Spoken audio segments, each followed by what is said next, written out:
and this is Black History Month in America. So, what we are going to do here on Pop and Politics is every Monday. So, you guys got to watch every Monday. We're having a Black History segment, and the segment will debunk leftist lies about Black history. Okay. No one is illegal on stolen land.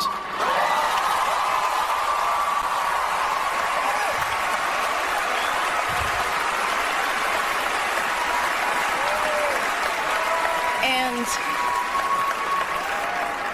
yeah, it's just really hard to know what to say and what to do right now. And I feel really hopeful in this room, and I feel like we just need to keep fighting and speaking up and protesting, and our voices really do matter, and the people matter. And I say sorry.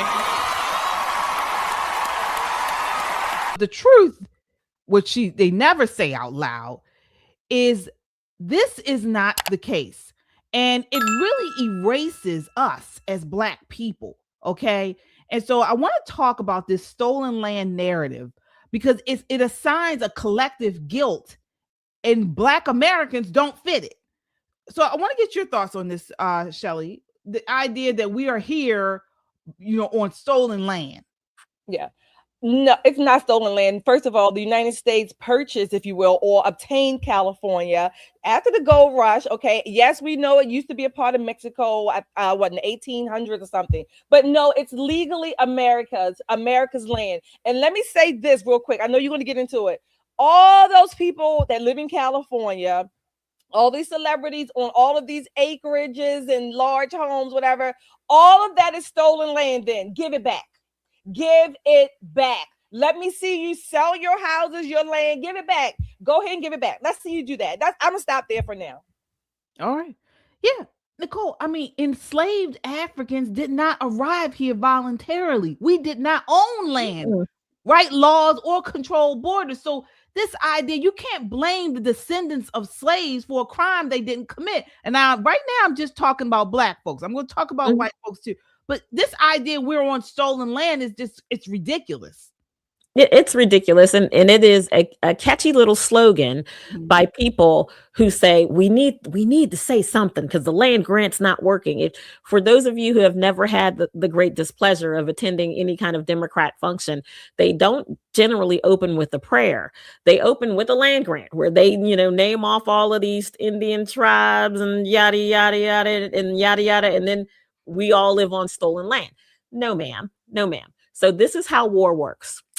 We fight, I win, I take your stuff, and I might help you. Might, just a little bit. You can live here, but there's going to be some issues and consequences for you.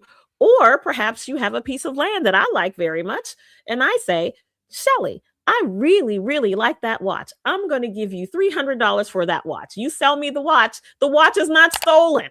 The watch has been duly purchased. So the idea that we live on stolen land is just a catchy Democrat catchphrase for people who don't have the good sense to crack a book, or those who did not pay attention in fifth grade. Fifth grade, they explained all this. Yeah, they laid it out pretty plain in fifth grade. Right. And this is why we want to debunk this stuff. And folks, particularly Black people, because a lot of Black people vote Democrat. You're a fool if you let them tell you this type of stuff, okay? Because one, this suggests as Black Americans that we're perpetual outsiders, that America isn't ours, that we don't even belong here. Our roots don't count, okay? We got 400 plus years of lineage here. We built the infrastructure, the agriculture, the wealth. We fought in the American wars, all right? And so if anyone earned the right to call America home, it's us. But you sit there, you're on stolen land, and it's ridiculous. You look like fools, all right? And then when we talk about white Americans, all right, we all fought side by side in every major war. White Americans, Black Americans, we built the towns, the farms, the railroads. We suffered together, okay? The Great Depression, the World War Wars. So again, this is all shared, and you don't erase a shared history by pretending it never happened. Exactly. So I guess part of their argument is that black people who were some slaves in California, or they were brought there primarily for the gold rush, if I'm not mistaken. They were brought there primarily as slaves to go and work the mines. So part of their argument on the left is that, oh, we black people who were slaves, we still were not given the land. Our land was taken from us, our freedom. But California, when they came into the Union, they had to come in as a free state. Okay. So all those slaves were, well, I would say most of them were freed before California could even enter the Union. And again, California was purchased by the U.S. from Mexico after the war for about $15 million, some books say. So it was purchased legally. The black people were freed. If that's the case, lefties, again, give all of your land either to Mexico or give it to all the black people in California. That's how you settle that. Yeah, well, these leftists are not just talking about California. They it's all over the country. Okay, they're not just talking about California. I can't remember who I heard saying this, and I believe it was in New York. I mean, they are not talking about per state. They're talking about all of America is stolen. That's what that's their frame of reference, and it's just not true.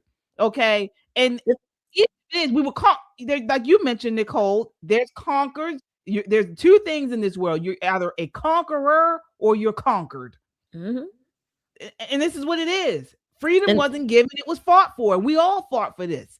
Even in the Civil War, 360,000 Union soldiers, mostly white people, died as Union soldiers in the Civil War. Okay, 200,000 black soldiers fought for the Union. All right, so we all shed blood for this land. We fought for it. We own it. America corrected itself through sacrifice, if you ask me. Listen, it's still happening. We fight for freedom every day. What do you think ICE officers are doing in Minneapolis? Right. What do you think that they're doing? They're not there for kicks and belly laughs. They're there to protect this great nation. It is astounding to me how we have put labels of superstardom on people who just don't have any kind of loyalty to the nation that's made them great. None whatsoever. None whatsoever. I'm not saying you have to, drink the Kool-Aid and be, Betsy Ross. I'm not saying that. But when it comes to basic fundamental truths about this nation and who we are in this world, I need her to stop and think, if America did not exist, what do you think would be happening to the world? Do you really think that your view of the world would be any bigger than the slit in your hijab, honey? Because that's what you would be wearing. There would be no Billie Eilish music. There'd be no heroin chic. There'd be no knee socks and mini skirts. You would be covered up in drapes. You could pick from black, or black. Those are your color options. And you'll look just like the ghost standing next to you. That is what would happen if we decided, you know what, you're right. It's stolen land. Let's just walk away from it. And everybody, I don't know, find a piece of land that's never been inhabited before by another people. Where would we find that? Name me a country that hasn't had a war to protect and defend its borders. You know where she should go? Poland. Poland is a great place for her to go. I want her to try to sneak into Poland. Since it's stolen land, she should just be able to wander right on in there. Let me tell you what the Polish are going to do. They're going to put 2 bullets in your head and charge your parents for the bullets. That's what they're going to do. You may not, under any circumstances, breach Poland's borders. And they have made that abundantly clear. They don't have an immigration problem. They do not. They don't have an assimilation problem. They do not. Because if you try to sneak into their nation, they will kill you graveyard dead. And they don't care if you don't like it. They don't care. Denmark is starting to become that way. When you start seeing some of the most liberal countries in the world, Denmark, the Netherlands, when they're saying we've had enough, we can't take any more, no more hijabs, no more call to prayer, we're not taking any more people in, they're knocking down the quote unquote ghettos where these people live. They're not doing that because of hate. They're doing that because these people have ravaged them. You can't even walk down the street, man, woman, boy, or girl, not just women that are being attacked. They're attacking men too. It's just a matter of time. And if we did not hold the banner for freedom every single day, fight for freedom in this nation, honey, you would be walking around in a hijab. You really would. Yeah. Yeah. But sound off in the comments, folks, and let us know what you think. Are we living on, do you believe we're living on stolen land? And if so, what role in history did Black Americans play in this? Do you believe Black Americans are living on stolen land? Let us know. Sound off in the chat. Let us know what you think. Every country, every civilization has, I guess, been built on top of another. That's called world history, if you will, or the history of humanity, humankind. Every civilization has. If you dig down deep enough, with archaeologists and historians still do, particularly in South America, over in the Middle East, you're going to find remnants, if you will, of other civilizations. We know that. That does not mean that the land is stolen. We are here now living. Those people, may God rest their souls in peace. They're gone. Those civilizations are gone. We built on top of them. Again, those people, those celebrities, all these people, lefties saying this, give up your land, give up your homes, give them up. If you believe your land is stolen, give back the deed to that bank. Whatever you need to do, just go ahead and donate it to wherever you want your cause. But this stolen land is BS. Americans have paid for by blood, sweat, and tears, and some cash. Many of the states in our country, many times over. Shelley, you got a point. Maybe I should call my mortgage company and say, this stolen land you got me paying for every month.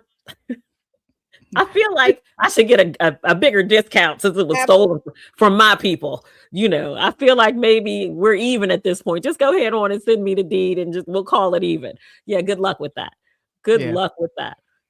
All right, folks. Sound off and let us know what you think. And folks, as you come in, hit that like button. It helps to get this video out in front of a wider audience, and we appreciate the support.